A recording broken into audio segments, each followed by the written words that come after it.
Elon Musk. You hear the name and you think rockets, electric cars, maybe even brain chips. But have you ever stopped to wonder how one person can possibly run some of the world's most demanding companies? Well, today, we're not just going to look at his morning habits. We're going to deconstruct his morning system. So let's get into it. I mean, really, it's the question on everyone's mind, right?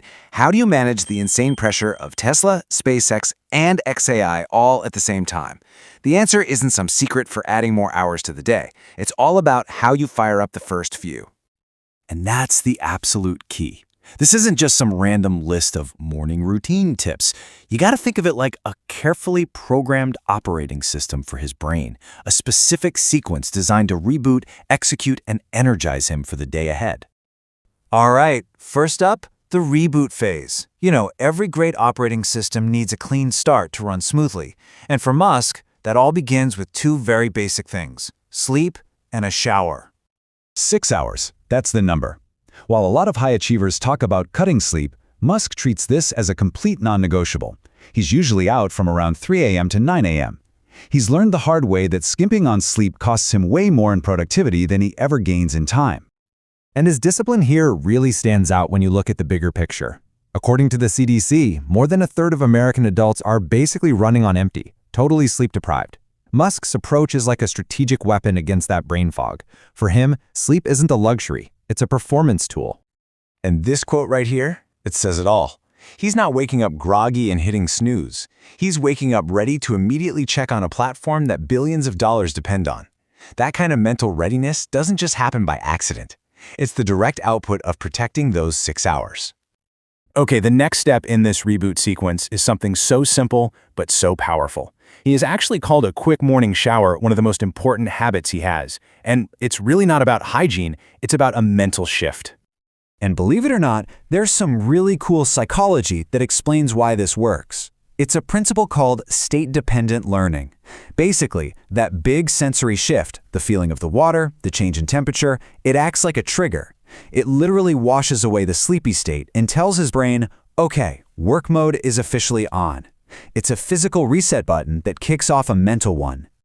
So how can you use this? Well, start by finding your own sleep sweet spot. Maybe it's 6 hours, maybe it's 7.5. Then start using that morning shower as a deliberate mental reset, not just a chore.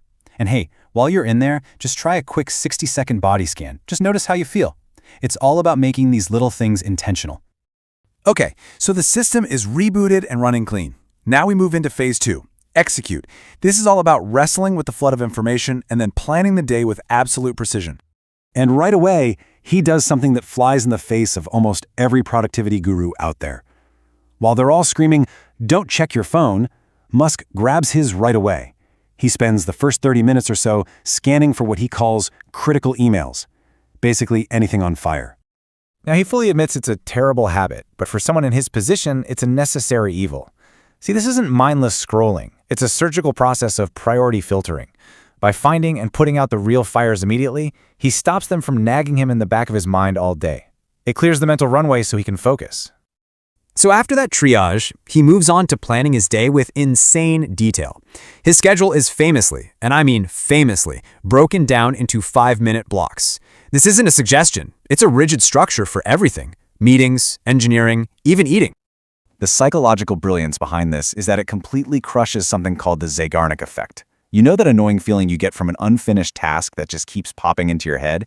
Well, by giving every single thing a specific home in his calendar, there are no open loops to clutter up his brain. He's free to give 100% focus to whatever 5-minute block he's in. So what's your move? Look, you don't have to go full 5-minute block crazy. But try this. Set a 10-minute timer for your own morning email triage.